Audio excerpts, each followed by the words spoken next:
Let's talk about defensiveness. Defensiveness is the fastest way to derail a conversation. When you feel defensive, it's usually because there's a feeling of being threatened. Something doesn't feel right. It's a signal inside ourselves. And one of the fastest ways to overcome that feeling of defensiveness is to pause. Sometimes it means, can I get back to you? Getting out of the conversation to get yourself time to think. Because in all reality, you're probably not being threatened. This is just two people with different opinions, and you're feeling threatened.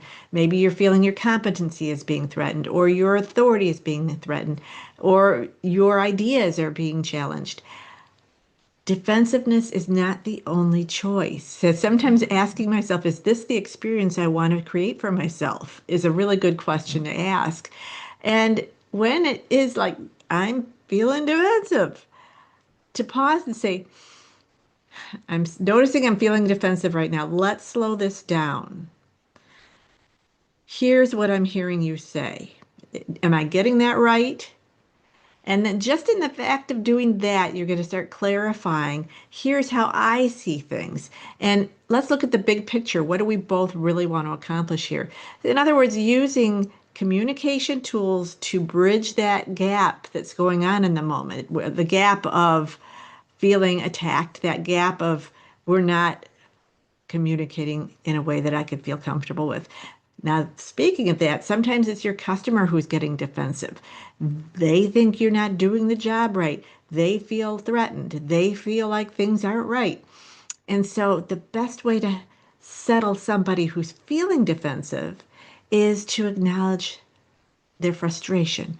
It seems like you're really getting upset, or this seems like this conversation is going off track for you. So, what I'm hearing you say is, and tell me more, tell me more. When you use that phrase, tell me more, or I want to understand your point of view here, those kind of questions create a bridge of communication as they speak and feel heard, and you validate their feelings, not that you agree with the feeling, but you validate that this is upsetting for you. You didn't expect this. See, that what it comes down to, an upset person is somebody who has an expectation that isn't being met. An upset person is someone who has an expectation that isn't being met. And maybe it can't be met, but we got to manage the expectation because once you manage that expectation, they'll be clearer on what's going to happen. So, active listening, stating their point of view first so that they feel heard, and then speaking and sharing. And even saying things like, I'm here to help. Let's work this out. You and I are in this together. Let's see what we can create. Those kind of things help settle somebody else's feelings of defensiveness. And for your own, I'm curious, what do you do to calm your own feelings of defensiveness?